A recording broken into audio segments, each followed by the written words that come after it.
அவங்க மனைவி வந்து பார்த்தீங்கன்னா செங்கல்பட்டு கோர்ட்டில் கணவர் எங்கன்னு சொல்லி தேடுறாங்க. நீங்கள் சொன்ன மாதிரி தேடினாங்க, தேடி கண்டுபிடிச்சாங்க. அவ்வளோதான் போங்க. இப்போ என்ன செய்வீங்க? இப்போ இனிமேல் இப்போ சொல்லுவீங்களா நீங்கள்? 25th ஆகஸ்ட் அன்னைக்கு விஜய் சார் சங்கீதா மேமோட வெட்டிங் ஆனிவர்சரி அண்ட் 26 வந்து பையனோட பர்த்டே. ஸோ தொடர்ந்து நினச்சேன் இதெல்லாம். ஹலோ காந்த மீடியா நேயர்களே, நான் உங்கள் விஜய் யாமினி பேசிட்டு இருக்கேன். இன்னைக்கு நம்ம கூட ஷேக்வாரா ஜெயசங்கர் சார் இருக்காங்க. சார் வணக்கம். சார் வணக்கம். நலமா இருக்கீங்களா சார்? நலமா இருக்கிறேன், வெளியே தான் இருக்கிறேன். நலமா இருக்கிறேன், வெளியே தான் இருக்கிறேன். ஓகே சார், சந்தோஷம். ஸோ நம்ம தமிழ்நாடு முதலமைச்சர் விஜய் அவர்களுக்கு தொடர்ந்து ஒரு பாசிட்டிவான நல்ல நியூஸஸாக வந்துட்டு இருக்கு. சந்தோஷம் தானே உங்களுக்கு? ரொம்ப அது சந்தோஷம். வருத்தம் எதுவும் இல்லையா? கண்டிப்பாக இல்லை. அப்போ வருத்தப்படுற லிஸ்ட்டில் நீங்கள் இல்லை? கண்டிப்பாக இல்லை சார். சந்தோஷம். ஸோ இப்போ வந்துட்டு ஃபஸ்ட்டு எடுத்தோடனே அவரோட அதாவது ஜேசன் சஞ்சய் அவங்க பையன் வந்துட்டு ரீசெண்டாக ஒரு இன்டர்வியூ கொடுத்துருந்தாரு. அதுலேயுமே பல பேர் புழக்கப்பட்டார் அப்படிங்கிற மாதிரி விஜய் பற்றி அவதூறு பேசுகிறவங்களோ தவறாக பேசுகிறவங்களுக்கு அது ஒரு பேக் ஷாட் இருந்தான்னு சொல்லலாம். ஸோ இப்போ பார்த்தீங்கன்னா சங்கீதா அவர்களும் வந்துட்டு போய் கோர்ட்டில் சொல்லியிருக்காங்க. அவங்களோட டிவோர்ஸ் வந்துட்டு கேன்சலே பண்ணியிருக்காங்க, வாபஸ் வாங்கியிருக்காங்க. ஸோ இதை நீங்கள் எப்படி பார்க்குறீங்க சார்? சந்தோஷமாக பார்க்குறேன், மகிழ்ச்சியாக பார்க்குறேன், பெரும் மகிழ்ச்சியாக பார்க்குறேன். ரொம்ப சந்தோஷமாக இருக்குது. இது வந்துட்டு இப்போ ஏன் திடீர்னு அவங்க வந்துட்டு வாபஸ் வாங்குறாங்கங்கிற மாதிரிலாம் கேள்வி எழுத நீங்கள் எப்படி நோட்டீஸ்லாம் அனுப்பி பேப்பர்லலாம் விளம்பரம் கொடுத்து அதுக்கப்புறம் வாபஸ் வாங்கணுமா என்ன? வாபஸ் வாங்கணும் முடிவு பண்ணிட்டாங்க. இப்போ திடீர்னு கிடையாது. இதெல்லாம் வந்து சில உறவுகளில் வந்து எப்போவுமே இனிக்காதுமா, இதில் கொஞ்சம் கசப்பு வர தான் செய்யும் இல்லையா? அதனால் இது வந்து பார்த்தீங்கன்னா வந்து அன்பு என்பது கூட சில நேரங்களில் திகட்டும். கொஞ்சம் கேப் கொடுத்தோம்னா, இப்போ நம்ம சாப்பிட்றோம், ஒரு குறிப்பிட்ட ஒரு பொருளை சாப்பிட்றோம், ஸ்வீட்டே சாப்பிட்றோம், சாப்பிட்டே இருக்கும்போது திகட்டிடும். அப்புறம் ஒரு அரை நாள் இல்லை ஒரு நாள் கழித்து கொஞ்சம் நேரம் கழித்து திருப்பி ஒன்று சாப்பிட்லான்னு தோணும் இல்லையா?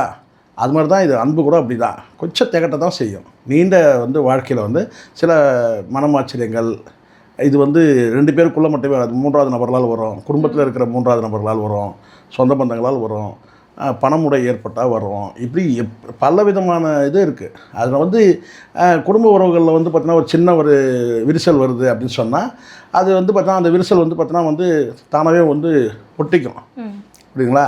அதை மூணாவது நபர் உள்ளே போய் உட்காந்து தான் பிரச்சனை. ஒரு விரிசலில் அது இடையில் ஏதாவது வந்து போய் வந்து தேவையில்லாத ஒன்று போய் உள்ளே போய் உட்காந்தா தான் அப்போ தான் அந்த விரிசல் பெருசாகும். நீங்கள் விட்டுட்டிங்கன்னா அது தானாக வந்து வளர்ந்துடும். கண்டிப்பாக அப்படி தான். நிறைய பேர் என்ன சொல்லியிருக்காங்க அப்படின்னா, என்னதான் த்ரிஷா வந்துட்டு ஒரு தேர்ட் பர்சனாக என்டர் ஆனாலும் விஜய் அவர்கள் தவிர்த்திருக்கலாமே, அவர் சைலண்டாகவே இருந்திருக்காரு. என்னை பொறுத்த வரைக்கும் அவரோட சைலன்ஸ் தான் இப்போ வந்துட்டு ஒரு பெரிய விக்டரியாகவே வந்து. அப்படி இல்லைம்மா, இதெல்லாம் வந்து இது பாருங்க, எந்த உறவாக இருந்தாலும் சொல்கிறேன், வழிபோக்கராக வரக்கூடிய உறவுகள் இருக்குது. எல்லா மனிதரும் இப்போ நான் கேட்கட்டும், நான் சொல்லட்டுமா? எனக்கு வந்து பார்த்தீங்கன்னா 4ஆம் வகுப்பு படிக்கும்போது, 3ஆம் வகுப்பு படிக்கும்போது ஒரு ஃப்ரெண்டு திடீர்னு வந்தான். ஓகே. எங்கேருந்து வரான்னு கேட்டிங்கன்னா, அவன் வந்து இந்த சைடு போபால் நார்த் இந்தியாவிலேருந்து ட்ரான்ஸ்ஃபரில் அவங்க அப்பா வராரு. அப்போ எனக்கு 3ஆம் வகுப்பு படிக்கிறேன்னா எனக்கு என்ன வயசு நீங்களே சொல்லுங்கள். ஓகே. இங்கே வெளியே போனால் என்ன ஒரு 7-8 இயர்ஸ் இருக்கும். 7 வயசு அவ்வளோதான். திடீர்னு தான் வந்து ட்ரான்ஸ்ஃபர் பண்ணாங்க. தமிழ் தெரியாது, ஹிந்தி மட்டும்தான் தெரியும். ஆனால் அங்கே தமிழ் வழி கல்வி தான் அப்போ இருக்குது அந்த ஊரில். எங்கள் ஊரில் ஆங்கில மீடியம்லாம் கிடையாது அப்போல்லாம். இன்றைக்கி தான் தடிக்கு விழுந்தாக இருக்குது. அப்போ வந்து பார்த்திங்கன்னா வந்து ஒரு நகராட்சி பள்ளியில் தான் படித்தான். ஓகே. அங்கே வந்து எங்களோட சேர்ந்து படிக்கும்போது பார்த்தீங்கன்னா தமிழ்லேருந்து நான் மெல்ல கொஞ்சம் கொஞ்சமாக அவங்க வந்து சின்ன சின்ன வார்த்தையாக வந்து இது பண்ணால் அவங்க அப்பா வந்து ஒரு ட்ரான்ஸ்ஃபரில் தான், பனிஷ்மெண்ட் ட்ரான்ஸ்ஃபரில் ஏதோ வந்தார். ஸோ கொஞ்ச நாள் தான் இருந்தான். கொஞ்ச நாள் இருந்தான். அதுக்கப்புறம் வந்து ஒரு 1.5 வருஷமாக ஒன்றா தான் இருந்தான். அந்த 1.5 வருஷத்தில் ரொம்ப நெருக்கமாயிட்டான், ரொம்ப க்ளோஸ் ஆகிட்டான். ஒன்றா தான் விளையாடுவோம், ஒன்றா தான் ஸ்கூல் போவோம், ஒன்றா தான் சாப்பிடுவோம். எல்லாம் அவ்வளோ வந்து எங்கள் வீட்டு பக்கத்து வீட்டில் தான் குடி வந்தாங்க. எங்கள் அம்மாவோட அவங்க அம்மா ரொம்ப க்ளோஸ் ஆகிட்டாங்க. அவங்க அப்பா வந்து ரயில்வே எம்ப்ளாயி, எங்கள் அப்பா ரயில்வே எம்ப்ளாயின்றதால் ரொம்ப க்ளோஸ் ஆகிட்டாங்க. அவ்வளோ நெருக்கமாக இருந்தாங்க. நான் எத்தனை வருஷத்துக்கு முன்னாடி கதையை சொல்கிறேன், கிட்டத்தட்ட 45 வருஷத்துக்கு முன்னாடி கதையை சொல்லிட்டு இருக்கிறேன் நான். திடீர்னு ஒரு 1.5 வருஷம் அவன் பிரிஞ்சு போயிட்டான். ஓகே. பிரிஞ்சு போயிட்டு என்னால் வந்து தூங்க முடியல, சாப்பிட முடியல, தேம்பி அழறேன். ஸ்கூலில் உட்கார முடியல. ஸ்கூலில் பசங்க வந்து பார்த்தீங்கன்னா சோகமாக இருக்கானுங்க. ஏன்னா எல்லாருக்கும் அவன் ஃப்ரெண்டு ஈஸியாக நல்லா பழகிடுவான். அவனுக்கு அவ்வளோ இம்பார்ட்டன்ஸ் கொடுப்போம். அவன் வந்து வேறு ஒரு மொழி பேசுகிறன்றதுனால அவனுக்கு அப்படி இருந்தோம். திடீர்னு வந்து ட்ரான்ஸ்ஃபர் வந்துச்சு. அவனும் போகும்போது அழுதுகிட்டே போனான், நானும் அழுதுகிட்டே போனேன். அவ்வளோதான். அதுக்கப்புறம் வந்து கனெக்ஷனே இல்லை. அவன் என்ன ஆனால் ஏதானா. சில பேர் சொல்லுவாங்க போபாலில் வந்து பார்த்தீங்கன்னா வந்து அந்த விஷவாயு ஏற்படுது இல்லை, அப்போ லட்சக்கணக்கான பேர் செத்தாங்கல்ல. அப்போ அதில் வந்து பார்த்தீங்கன்னா அவங்க குடும்பம் கூட ஒன்று அப்படின்னு கூட வந்து அரசியல் புரசலாக அந்த டைமில் பேசுனாங்க. அந்த வயசில் எங்கள் அப்பா ஒரே ரயில்வே டிபார்ட்மெண்ட்னால அப்போ பேசுனாங்க. அவங்க இருக்கிறாங்களா என்னன்னா ஏதோ ஒன்றும் தெரியாது. ஸோ போபால் வந்து நான் கிட்டத்தட்ட 35 வருஷம் கழித்து நான் வந்து டெல்லிக்கு போகும்போது அந்த போபால்னு ஸ்டேஷன் வரும்போது அவன் ஞாபகம் வந்துச்சு எனக்கு. இந்த மாதிரி ஒவ்வொரு ஸ்டேஜ்லேயும் ஒவ்வொரு வந்து அந்த ஃப்ரெண்ட்ஷிப்பாக இருக்கட்டும், அந்த ரிலேஷன்ஷிப்பு ஒவ்வொருத்தரும் வருவாங்க. அவங்கெல்லாம் ஒரு ஸ்டேஜில் அப்படியே இறங்கி போயிடுவாங்க. இங்கே உறவுகள்ன்றது அம்மா அப்பா நிஜம், அண்ணன் தங்கை நிஜம், அதுவே சில நேரத்தில் பொய்த்து போகுது. அண்ணன் தங்கை உறவே இப்போ வந்து பொய்த்து போகுது. கரெக்டாக? அப்போது அம்மா அப்பா உறவு நிஜம். அதுக்கு பிறகு வந்து பார்த்திங்கன்னா வந்து மனைவி, மகன், மகள், இது உறவு தான். சரிங்களா? ஏன் அண்ணன் தங்கையோட உறவு பொய்த்து போகுது சொல்லணும்னா, வெவ்வேறு இடத்துக்கு திருமணம் பண்ணி போகும்போது அவங்க வந்து பார்த்திங்கன்னா அங்கே ஐக்கியமாயிடுறாங்க, வெவ்வேறு குடும்பம் ஆகிடுது. புரிய சொல்லுது, அது நெருக்கமாக வருது இல்லை. அப்போ நெருக்கமான வரும்னா அம்மா அப்பாவுக்கு, அதுக்கு அடுத்தது பார்த்தீங்கன்னா மனைவி தான் ஒரு மனுஷனுக்கு, அதுக்கப்புறம் பிள்ளைகள். அதுமாதிரி இதெல்லாம் இந்த மாதிரி உறவுகள்லாம் வந்து பார்த்தீங்கன்னா வழிப்போக்கர்கள் மாதிரி தான் வருவாங்க. கொஞ்ச நாள் பழகுவாங்க, ரொம்ப ஆத்மார்த்தமாக இருப்பாங்க, அந்யோன்யமாக கூட இருப்பாங்க. அதுக்கப்புறம் அந்த ஸ்டேஜை விட்டு அவங்க வந்து போயிடுவாங்க. அவ்வளோதான். அதனால தான் நான் ஏற்கனவே உதாரணம் சொல்லியிருந்தேன், விஜய் வந்து என்ஜின் டிரைவர் மாதிரி. அதில் வந்து வரக்கூடியவங்க பல பேர் உள்ளே வருவாங்க, அந்தந்த ஸ்டேஷன் வரும்போது இறங்கி போயிடுவாங்க. ஒவ்வொருத்தரும் ஒரு ஸ்டேஷன் வந்துடும். எல்லாருமே நான் சொல்கிறேன், ஒரு ஸ்டேஜில் இன்றைக்கி இருக்கிற ஜெகதீஷாக இருக்கலாம், புஷி ஆனந்தா இருக்கலாம், இல்லை யார் வேணால் இருக்கலாம், எல்லோரும் ஒரு ஸ்டேஷன் வரும்போது அவங்க இறங்கி போயிடுவாங்க. பிரிவுன்றது வந்துடும். ஆனால் கணவன் மனைவி அந்த பந்தம் இருக்குல்ல, மனைவி வந்து பார்த்தீங்கன்னா பிள்ளைகளுக்கு அப்புறம் பேர பிள்ளைகள், இது வந்து இது தொடரும் இவருடைய வாழ்க்கையில். இவர் இல்லைனாலும் கூட தொடரும். அது இவருக்கு பிறகு பிள்ளைக்கு அப்புறம் வந்து அவங்களுடைய பேர பிள்ளைகள், வாரிசு. அதனால தான் திருமணம் என்பது 1000 காலத்து பயிர். ஸோ மனைவி என்பவர் கணவனுக்கு வந்து பார்த்தீங்கன்னா ஒரு ஆதாரமாக இருக்கிறோம். ஸோ அதனால் இதை வந்து நீங்கள் வந்து வழியில் அவங்க வந்தாங்களே, இவங்க என்ன ஆனாங்க, அவங்க ஸ்டேஷன் தான் போயிடுவார். இவர் என்ஜின் டிரைவர், இவர் அப்படியே பயணப்படுவார். அப்படியே ஒரு கட்டத்தில் வந்து பார்த்தீங்கன்னா அவருடைய டியூட்டி முடிஞ்சிச்சுன்னா கூட அங்கேருந்து கிளம்பி எங்கே போவார், மனைவி பிள்ளைகள் எங்கே இருக்காங்கன்னு தேடிட்டு அங்கே போகணும். டியூட்டி முடிச்சா எல்லா டிரைவரும் அதானே. எத்தனை இன்ஜின் டிரைவர் வந்து பார்த்தீங்கன்னா அங்கேயே உட்காந்துக்கிறாங்க, அடுத்த டியூட்டிக்கு நான் போகிறேன்ட்டு. டியூட்டி முடிஞ்சோன்னு நான் செய்வாங்க, அவங்க பேக் எடுத்துக்கிட்டு வேறு வாகனத்துலேயோ இல்லை வேறு ஏதோ ஒரு ரயில்லையோ பஸ்லையோ எங்கே போயிட்டுனா அவங்க வீடை தேடி போவாங்க, குடும்பத்தை தேடி மனைவி பிள்ளைங்க எங்கே இருக்கான்னு பார்த்துட்டு அதுக்கப்புறம் அங்கே இருந்துட்டு அடுத்த நாள் டியூட்டிக்கு மறுபடியும் வந்துடுவாங்க. அப்போ நீங்கள் டியூட்டியில் வந்து பார்த்தீங்கன்னா இருக்க வந்து என்ஜின் டிரைவராக இருக்கும்போது அந்த வண்டியில் ட்ராவல் பண்ணுறவங்களாம் அவங்களாம் ஏன் சார் சொல்ல முடியுமா? முடியாது. இதெல்லாம் இந்த புரிதல் வேணும், வாழ்க்கை பற்றிய புரிதல் வேணும். முதல்ல கணவன் மனைவி உறவை பற்றி நல்லா ஆழமாக வந்து யோசிக்கணும். சும்மா வந்து போகிற போக்கில் வந்து பார்த்தீங்கன்னா வந்து சார் அவங்க என்ன ஆகும், சார் அவங்க லைஃப் என்ன ஆகும், இவங்க லைஃப் என்ன ஆகும் அப்படிலாம் கேட்க முடியாது. ரியலைசேஷனுக்காக ஒரு பீரியடாக கூட இது இருந்திருக்கலாம் இல்லையா சார்? இப்போ கம்ப்ளீட்டாக அவங்க டைவர்ஸ் பண்ணிக்கலாம், ஒரு லீகல் செப்பரேஷன் மாதிரி இருந்து அவங்க அந்த தனிப்பட்ட ஸ்பேஸில் அவங்களுக்குன்னு ஒரு ரியலைசேஷன் இருந்து அப்புறம் மறுபடியும் வந்துட்டு இப்போ சேர போகிறாங்கிறப்ப நமக்கு சந்தோஷமாக தான் இருக்கணும். இருந்தாலும் சில பேர் வந்துட்டு அவங்க சிஎம் ஆயிட்டாங்க, அதனால தான் அது கொச்சையான பேச்சு. நிறைய பேர் அப்படி தான் செய்யறாங்க, அவங்க சிஎம் ஆனது கஷ்டமாக இருக்குது சார். அப்படிலாம் கிடையாது. அதெல்லாம் கஷ்டப்படக்கூடாதுமா. பல பொறிக்கைகள் பல விதமாக பேசுவானுங்க, அதுக்கெல்லாம் பதில் சொல்லிட்டு இருக்க முடியுமா? இங்கே கணவன் மனைவி அவங்களுக்குள்ள ஒரு அண்டர்ஸ்டாண்டிங். இங்கே விலகு தான். இப்போது ஒன்று நல்லா புரிஞ்சுங்க, அவங்க பிரியலை, விலகி இருந்தாங்க. பிரியறதுன்னா ஒன்று சட்டப்பூர்வமாக பிரியறது, ஆத்மார்த்தமாக பிரியுது. 2 பிரிதல் இருக்குது. சில பேர் வந்து டைவர்ஸை வந்து காகிதத்தை வாங்கி வச்சுட்டுருக்கிறான்.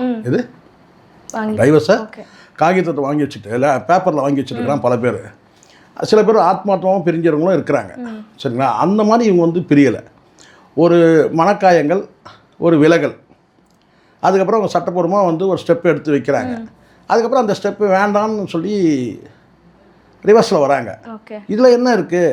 ஐயோ ஒரு முதலமைச்சர் ஆகிட்டாரு. அப்போ நான் கேட்குறேன், அவங்க டைவர்ஸ் கேஸ் போடும்போது வந்து பார்த்தீங்கன்னா இவர் வந்து ஒரு அரசியல் கட்சி தலைவராக இல்லையா? அப்போ இவர் முதலமைச்சர் ஆவார்ன்றது அவங்க யூகிக்க மாட்டாங்களா? அல்லது முதலமைச்சராக வேண்டாம், ஒரு பவர், ஏதோ ஒரு பவர், முதலமைச்சர் ஆக முடியாது, ஒரு சட்டமன்ற உறுப்பினர் ஆகிருப்பார்ல, ஒரு எம்எல்ஏவை கூட ஜெயிக்க முடியாத அளவுக்கு வந்து செல்வாக்கு இல்லாமல் இருக்கார், ஒரு மெகா ஸ்டாரு. நான் கேட்குறேன், அப்போது அதுதான் இங்கே வந்து நீங்கள் புரிஞ்சுக்கணும். இது வந்து சில பேர் வந்து திட்டமிட்டு வந்து பேசுகிறது என்னென்னு கேட்டால், இப்படி சொன்னால் அவங்க வந்து எப்படி ஃபீல் பண்ணுவாங்க? இப்போ நம்ம வந்து பதவிக்காக வந்துட்டாங்க அப்படிங்கிற. சரி, நான் அப்படியே கேட்குறேன், இந்த பதவி எவ்வளோ நாள் இருக்கும் நீங்கள் சொல்லுங்கள்? 5 வருஷத்துக்கு அப்புறம் அதுக்கப்புறம் நான் கேட்குறேன். அப்படி தான் நிரந்தர முதல்வர் சொன்னவங்க எல்லாம் மண்ணை கவி இருக்கிறாங்க கடந்த காலத்தில். நானும் பார்த்துருக்கேன். நிரந்தர முதல்வர் ஜெயலலிதா சொன்னாங்க, ஆதி பராசக்தி, அதிரூப சுந்தரி அப்படிலாம் சொன்னாங்க. கடைசியில் என்ன ஆனாங்க? எல்லாமே 5 வருஷத்துக்கு மாறி மாறி தான் வந்துட்டுருக்கு. அதனால் இந்த பதவியெல்லாம் நிரந்தரம் கிடையாது. ஆனால் ஒரு கணவன் என்ற அந்த பதவி என்றைக்குமே நிரந்தரம்ல. கண்டிப்பாக. ஸோ அந்த நம்ம வந்து கொச்சப்பட்டுக்கூடாது. சில பேர் வந்து அப்படி கேட்குறான், அவன்லாம் வேலை இல்லாதவன், அறிவு இல்லாதவன், மண்டையில் மசாலா இல்லாதவன், அவனுடைய சிந்தனைப்படி அவன் கேட்குறான். அவன் வந்து அது அதிகாரத்தை வந்து ருசிக்க ஆசைப்படுறவனா இருப்பான். சரிங்களா? அப்படிப்பட்ட நபர் தான் இப்படி யோசிப்பானுங்க. பார்த்தீங்களா, முதலமைச்சரான உடனே வந்து வந்துட்டாங்க.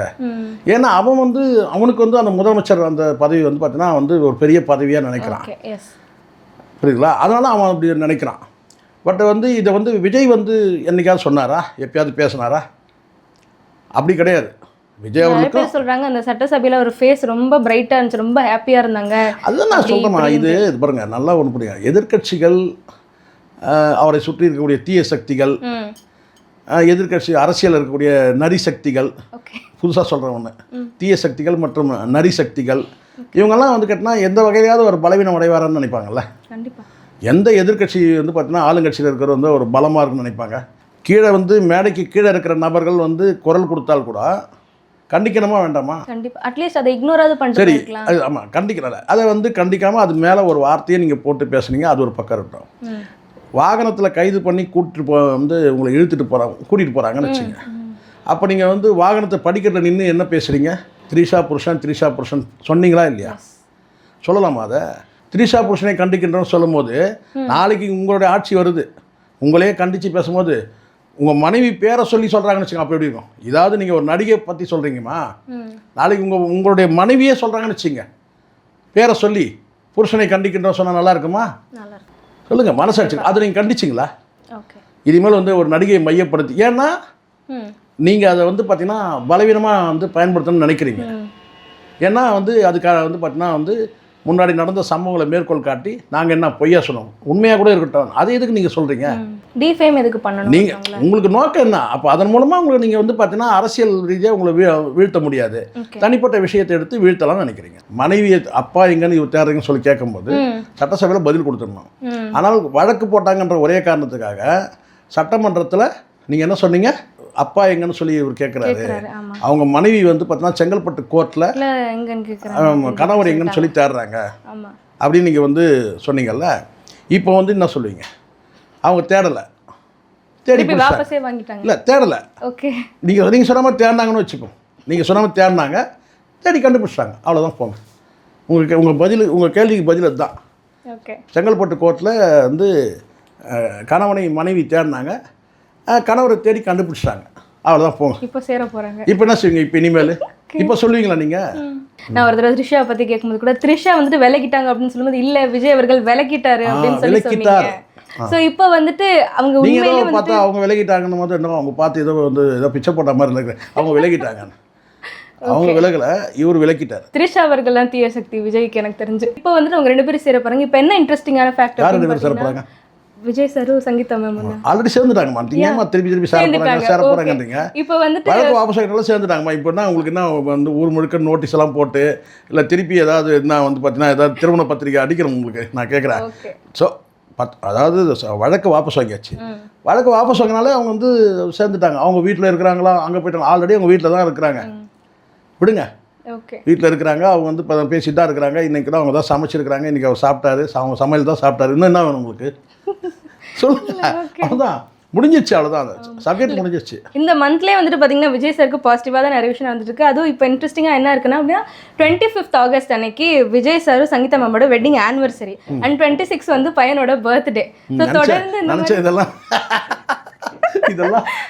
வந்து இதெல்லாம் கேட்பீங்கன்னு நினச்சேன். ஸோ அதனால வந்துட்டு இன்னமும் நல்ல ஹாப்பியான நியூஸ் தான் வரப்போகுது. ஃபேன்ஸ்க்காக இருக்கட்டும், மக்களுக்காக இருக்கட்டும், இல்லை ஃபுல் தமிழ்நாடு.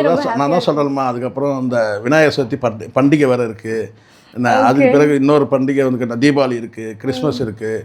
இனியும் அவங்க ரொட்டீன் லைஃப்பில் இருக்கிறாங்கம்மா. அவ்வளோதாம்மா, முடிஞ்சிச்சுமா. ஸோ இப்போ எல்லாருக்கும் வந்துட்டு வாயை அடைச்சிட்டாங்கன்னு தான் சொல்ல முடியும். சமுதாயம் சார்ந்த பல்வேறு விஷயங்களை பற்றி பகிர்ந்து கொண்டதுக்கு ரொம்ப நன்றிங்க சார். தேங்க்யூ.